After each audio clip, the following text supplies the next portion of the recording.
I got an ambulance coming for you. What's your name? What's your name real quick? Why are you doing this? Why are you doing this? Have you ever seen police brutally beat someone just for being in the wrong place? Imagine standing outside your own home when officers mistake you for a suspect and refuse to listen to reason. In today's Audit archive, multiple officers assault an innocent man, taking out his trash while his girlfriend desperately tries to help. This case of mistaken identity will shock you, and you won't believe what follows. On November 31st, 2021, a critical incident unfolded involving a Tucson police officer, Ryan Remington, which would spark significant public and legal attention. The event, captured on body camera footage, raised important questions about police procedures, the use of force, and the role of law enforcement in handling potentially dangerous situations. This case would later become a focal point for discussions on law enforcement accountability and policy enforcement. Just shoplifted. Right in front of me, pulled a knife on me. He's currently westbound in the parking lot. I need an additional unit to Bravo 18 at 1650 West Valencia Road. We're going to be 1039. Bravo 8, copy. It's white male, flannel t-shirt, white hat. We're in front of the DD's discount. And Bravo 18. We're currently northbound on Oak Tree going towards the Lowe's. And Bravo 15 to 1U5. He's confronted by loss prevention. He pulled the knife on loss prevention while I was right there. Officer Remington can be heard telling the control that he has a male suspect, Mr. Richards, who just shoplifted and pulled a knife on him, and that he's in the parking lot right now. The control tells him that they will reach there soon, and Officer Remington then can be heard describing Mr. Richards as he follows him.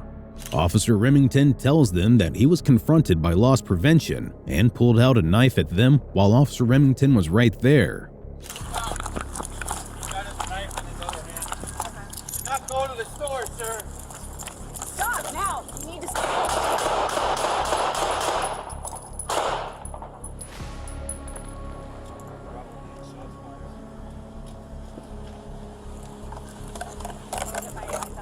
The footage has now shifted to a body cam on Officer Remington, who gets out of his car running towards the scene, where another officer is heard telling Mr. Richard, who is in a wheelchair, getting into another store, to stop. He cannot go inside it. Officer Remington runs and fatally shoots Mr. Richard, who is still in his wheelchair as he is going into another store. He fired around 8 to 10 rounds on Mr. Richards, who can be seen falling from his wheelchair onto the ground. Officer Remington then runs back from the scene.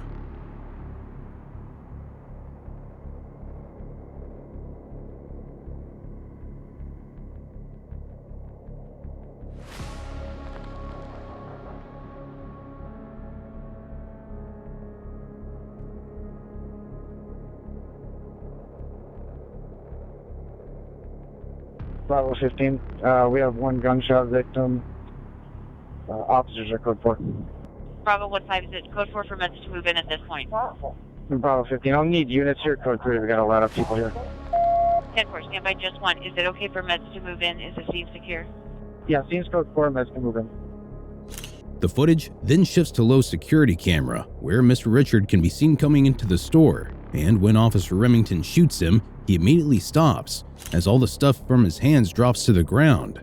He can be seen leaning forward, eventually falling onto the ground. Officer Remington then can be seen running from the scene, while another officer, who was holding a torch, comes and puts Mr. Richards' hand behind his back and handcuffs him as he lies there helplessly. 2 more officers can be seen coming in, and the control is heard asking if the scene is secure for the medics to go in, to which the officer replies yes it is. Officer Ryan Remington was terminated from the Tucson Police Department for violating the department's use of force policies. The department concluded that his actions during the shooting of Richard Lee Richards were a clear breach of protocol. Remington's defense argued that he had limited non-lethal options, but the police chief and mayor condemned the incident, leading to his dismissal. The case is still under review by the Prima County Attorney's Office, which will determine any further legal actions. Another example of police brutality can be seen when, on the 22nd of August 2018, an unarmed male, Melo Mayak, the teen, was beaten by 3 police officers and then tased while lying on the ground, and the police used no proper de-escalation tactics. This incident seriously injured and traumatized Mr. Mayak, and was recorded on the body cam of one of the police officers for us to judge for ourselves as to what had gone down and whether the certain use of force was justified by the police in this scenario or not. Looks like he's going eastbound on Warren.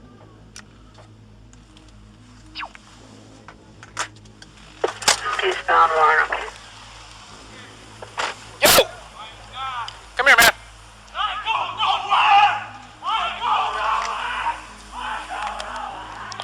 Okay, I'm a little confused. The officer follows Mr. Mayak and tells the control about his whereabouts. He then gets out of the car hurriedly and shouts at Mr. Mayak, who can be heard shouting as he runs. Is this the same guy that was being chased from 2255 or the party from the Evans and Platt?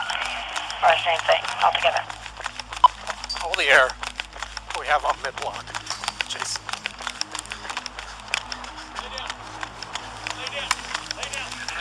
The officer runs behind him, and a woman from the control asks him if he's the same guy who was being chased before. The officer tells her to hold up since he's chasing Mr. Mayak. He then continues to follow him.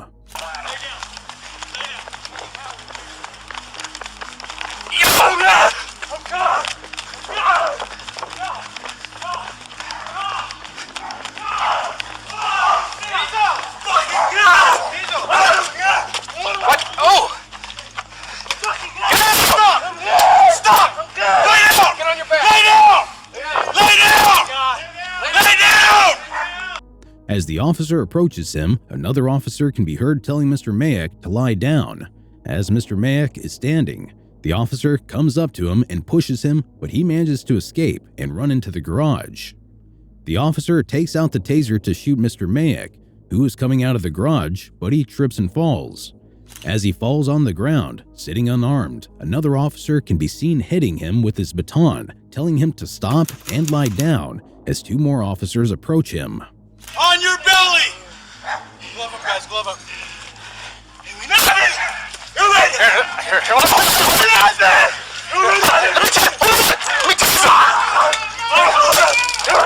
I missed.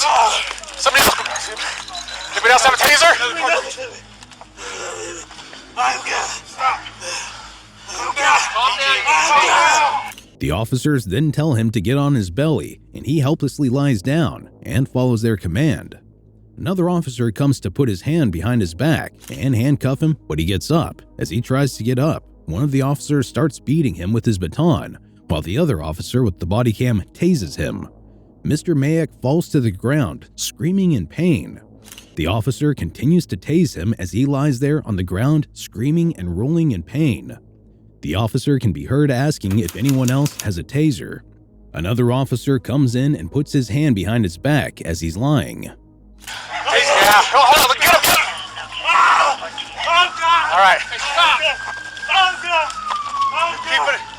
Stay out of the circuit, bro. Out of the circuit. What's the address here?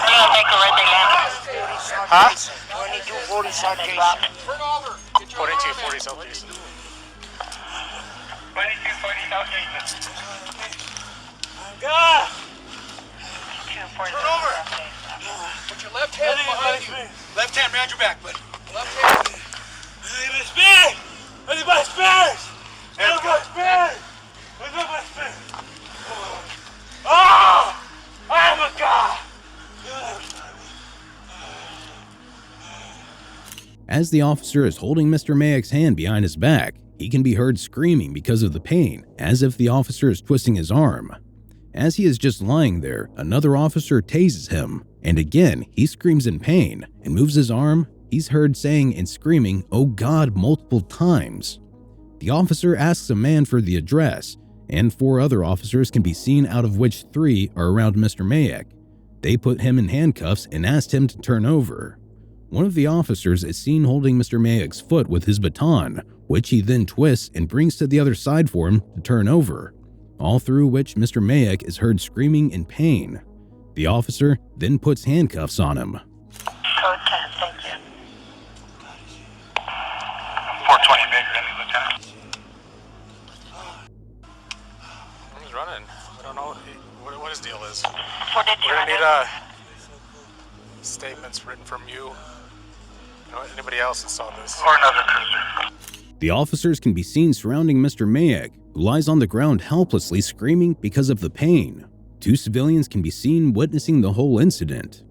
One of the officers can be seen holding Mr. Mayak's arm. The officer then tells the civilians that they need statements from him or anyone else who witnessed the incident. Melo Mayak sued the city, and one of the officers responsible was named Officer Rodarte. The affidavit said officers chased Mr. Mayak into a business, and he turned around and ran towards the officers. One of the officers, according to the affidavit, tripped Mayak to keep him from getting away. The affidavit said Officer Rodarte then approached Mayak and hit him on the head, back, and legs with a baton. Body camera video also showed 2 other officers using a taser while he was on the ground. Officer Rodarte was charged with assault in connection with the incident. A jury acquitted him in 2019, and he resigned in 2020. The other 2 officers were suspended without pay for 10 days. Denver City Council then approved a settlement for $1.2 million for an excessive force lawsuit involving 3 Denver police officers. Another misuse by the police force of Denver can be seen when, on September 7, 2020, a critical incident unfolded in Denver involving police officer Dwayne Rogers and 18-year-old Jelante Jones. The event, which would later lead to serious scrutiny of Officer Rogers' actions, highlighted concerns over police conduct, especially in life-threatening situations. The incident gained attention not only because of its tragic circumstances, but also because it raised important questions about the responsibilities of law enforcement officers in emergency scenarios and their role in ensuring the safety and well-being of individuals in their custody or during encounters. 361 Baker. Go ahead. Yeah, can you start me in ambulance code 10, 1 gunshot victim? Clear everything around. Who you shot at? In your leg? Alright, just hold tight. I got an ambulance coming for you. 61 Baker, just so you guys are aware, we don't have a description, but another party called in, so they seen a male running towards the dog park and then hung up. If we get any further, I'll let you know. Officer Rogers is seen updating control on the situation, while Mr. Jones, who has been shot, is lying on the ground in desperate need of help. The officer asks Mr. Jones where he was shot, to which he responds that he was shot in the leg. Officer Rogers reassures him that an ambulance is on the way and tells him to hold on. Alright, we got an ambulance coming. Just hang in there. Where'd you get shot at? Where'd you get shot at? In your leg? You got shot in your leg? Do you know who shot you? Do you know who shot you? Hey, you know who shot you? Do you know who shot you? Hey, talk to me. You know who shot you? You know who shot you? Can you give me your name? What's your name? What's your name? Hey, wake up. What's your name?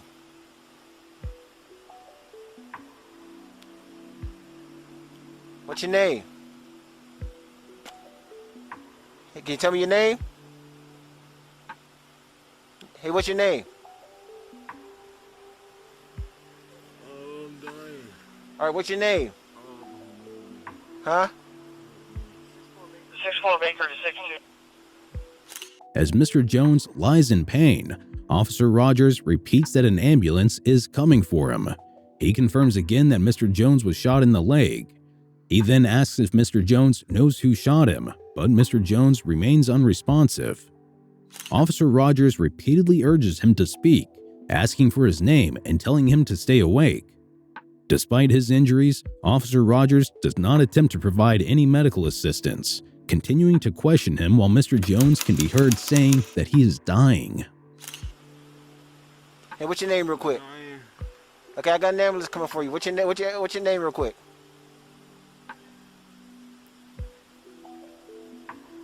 Do you know who shot you? You know who shot you? Wake up. You know who shot you? You don't know who shot you? Where were you coming from? I'm dying. I got an ambulance coming for you. Are you going to answer any questions or no? I'm dying, sir. I got an ambulance coming for you. Are you going to answer any questions?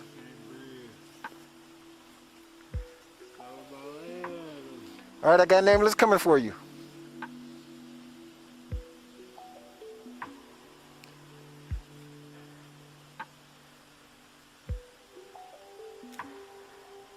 Are you going to tell me what happened? Do you know what happened?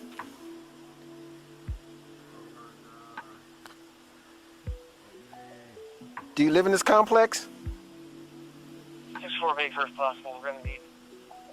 Officer Rogers reassures Mr. Jones again that help is on the way, asking for his name and whether if he knows who shot him.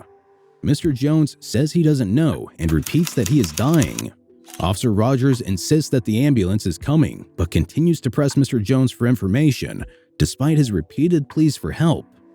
Mr. Jones continues to ask for help, but Officer Rogers does not provide any immediate aid. Hey, what's your name, buddy? 619 cars on scene.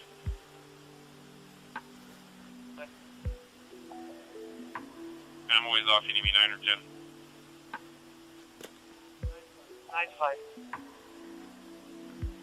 9-5. All right, hang tight. Don't move around too much.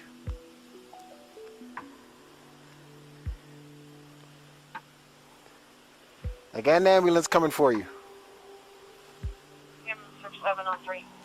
Officer Rogers continues to try and engage Mr. Jones in conversation, asking him questions while Mr. Jones, still lying on the ground with a gunshot wound, begs for help. Officer Rogers repeatedly tells him the ambulance is coming, advising him not to move too much as he stands near Mr. Jones, but does not attempt any direct medical intervention. Hey, what's your name, buddy?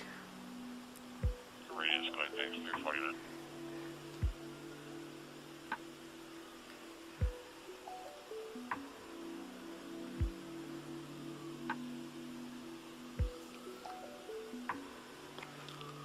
Hey, see if you can find a friend and see what his name is.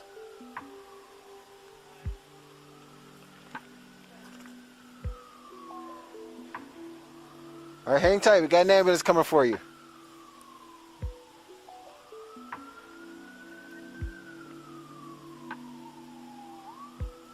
What's your name, buddy?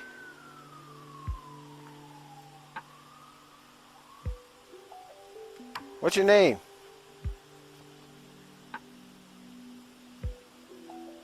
As the sound of the ambulance grows louder, Officer Rogers asks Mr. Jones for his name once again while communicating with control. He instructs another officer to find Mr. Jones's friend to gather more information. Officer Rogers continues to assure Mr. Jones that an ambulance is on the way, but keeps asking for his name. Were you out here when any of this happened?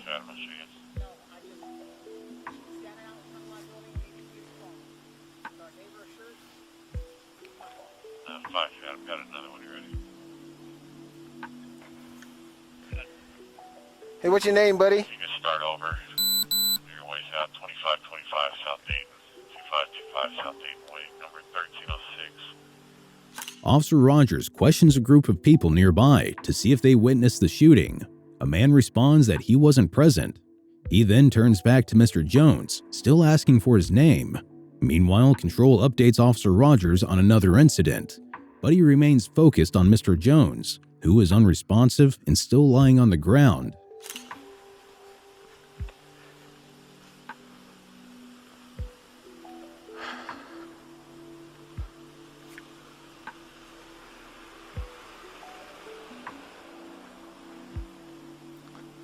Hey, where's the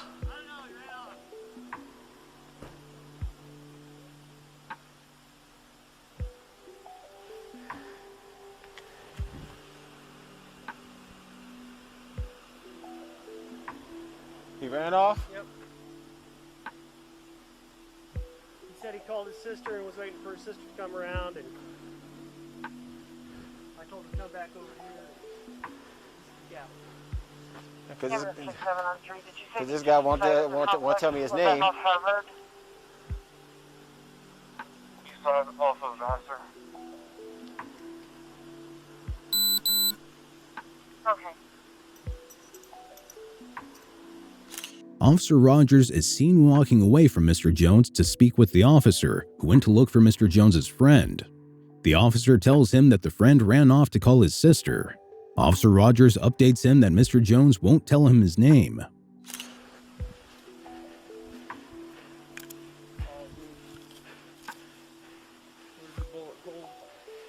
He said he got shot in the leg. If I can't find the wound, I don't know where to put this. Exactly. And he's been moving around. Can you talk to me? What's your name, buddy?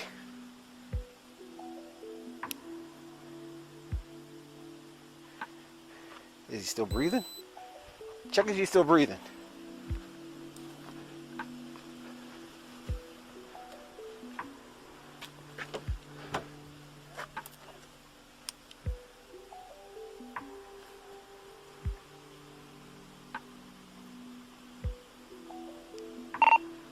(361) Baker, what ambulance was responding?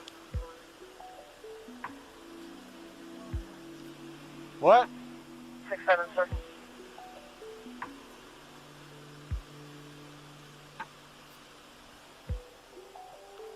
Both officers return to Mr. Jones. Officer Rogers explains that Mr. Jones told him he was shot in the leg, but the other officer expresses difficulty locating the wound. Officer Rogers acknowledges that Mr. Jones has been moving around. They continue to try to get a response from him, asking for his name and checking if he is still breathing. There was a friend that waved us down, but he since took off. Now I see a casing.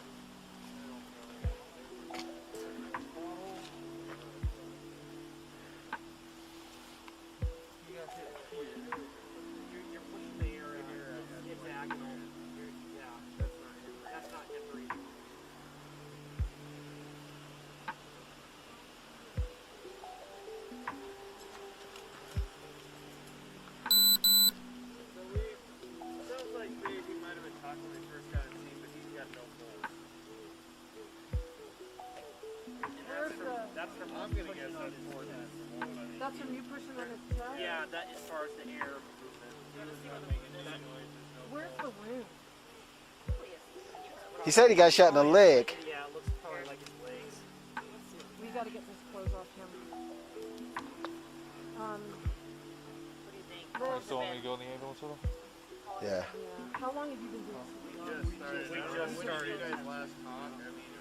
Was he awake when you saw him? Yes, he was. He was? Okay. Go get the... Liz, can you help my partner go get the wheels? Yeah, let's go. As more officers and medical personnel arrive, Officer Rogers stands to the side, explaining to them that Mr. Jones said he was shot in the leg. A female medical team member asks how long the officers have been at the scene and whether if Mr. Jones was conscious when they arrived. Officer Rogers confirms that Mr. Jones was awake when he first encountered him. The medical team then begins treatment. Nobody knows the story, you just found him? No, we got called shots fired in the area. When we pull into the complex, we get flagged down by a friend of his. You got so much to tell everybody over there. And all he said was his friend was hit in the leg. Okay. His friend was hit in the leg, and was this guy breathing when you came up? Yes. Was he laying on the ground? Yes.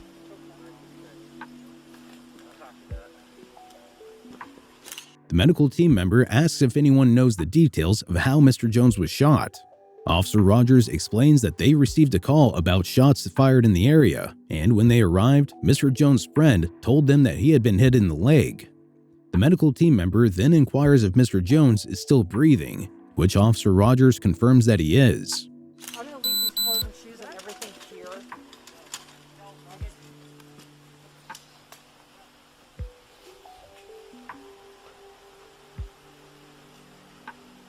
What's that now? I'm gonna go follow him, I guess. Oh, you're going down. Would you mind starting a neighborhood survey? The dispatching call on scene on Harvard. Make it an incident commander and a phone number.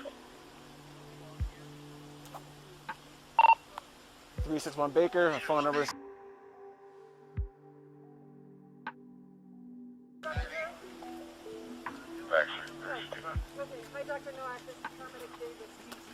The medical team prepares to transport Mr. Jones on a stretcher. Officer Rogers steps away from the scene and speaks with another officer.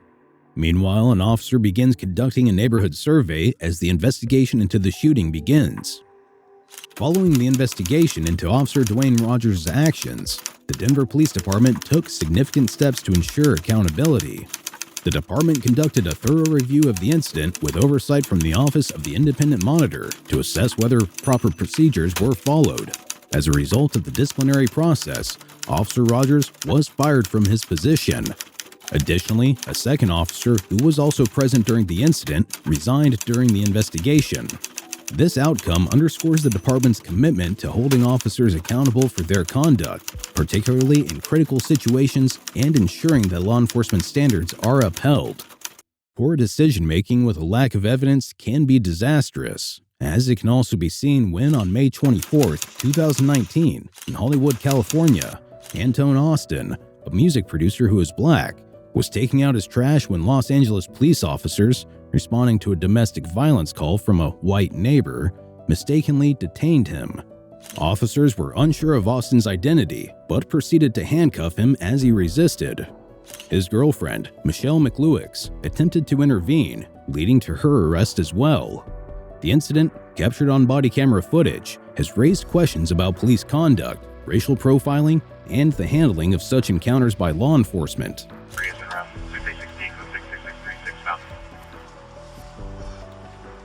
Roger. This dude? No PR, 2 minutes. Yeah.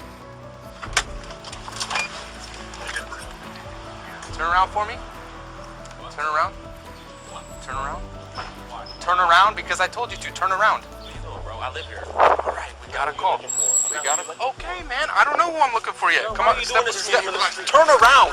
The officer is seen parking his car as another officer asks if the man is their suspect. The first officer replies, "Probably." They exit the vehicle, and the officer instructs Mr. Austin to turn around. Mr. Austin questions why, to which the officer responds, "Because I told you to." Mr. Austin asserts that he lives there, but the officer insists they need to go, proceeding to turn him around and apply handcuffs. Mr. Austin grabs the officer's hand, attempting to communicate that he hasn't done anything wrong and that they might be mistaken. Problem, dude. Turn around, dude. You have no reason to do this to me. What are you doing, man? What are you doing?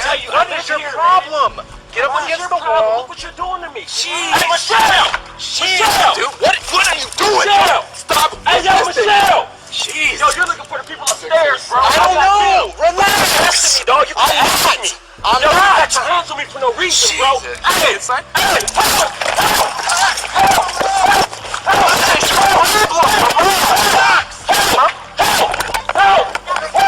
The officer shakes Mr. Austin, demanding that he turn around, and Mr. Austin can be heard asking, "What's your problem?"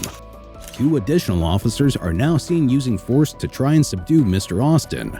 They push him against a garage door as he repeatedly asks them what's going on. Mr. Austin, who tells the officers they are looking for people upstairs, but the officers continue using force on him. Amid the shouting, Mr. Austin screams for help. Get away! Get away! Get away! Take him down. That's right.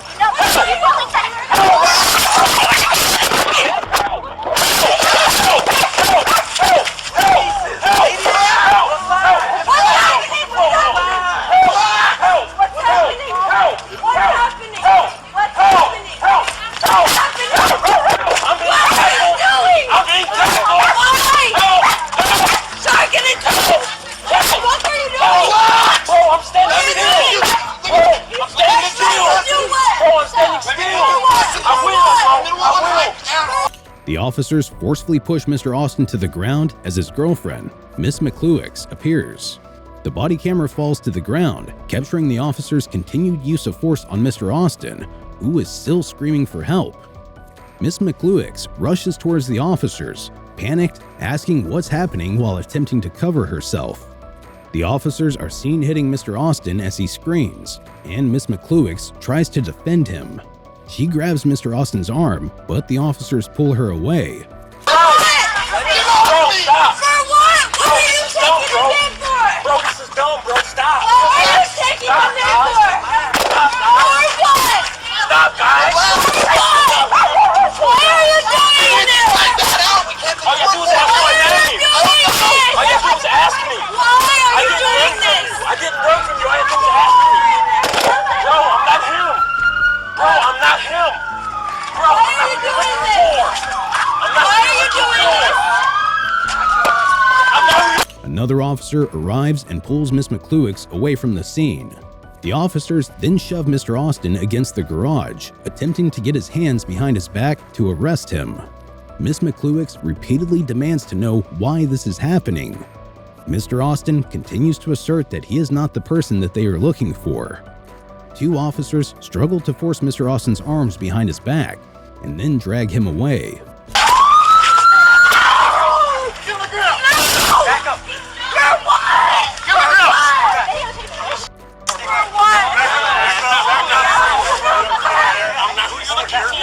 Relax, sir. Relax. Please relax. Stop resisting. Stop resisting. I'm not resisting. Stop resisting.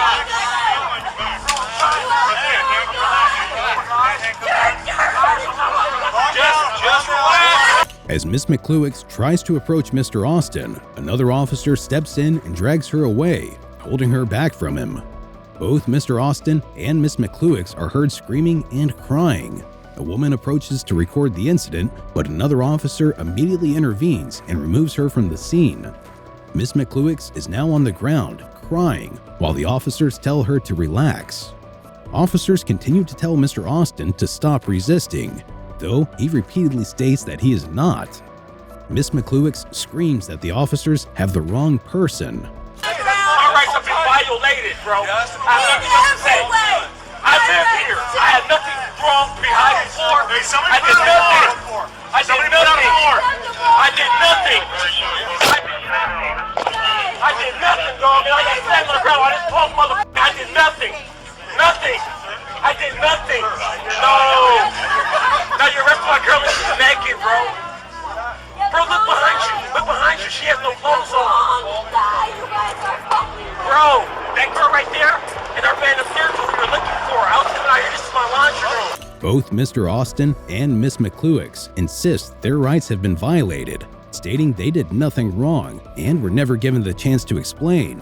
Mr. Austin repeatedly asserts his innocence, telling the officers he hasn't done anything. He also points out that his girlfriend is naked and being arrested without any clothes on.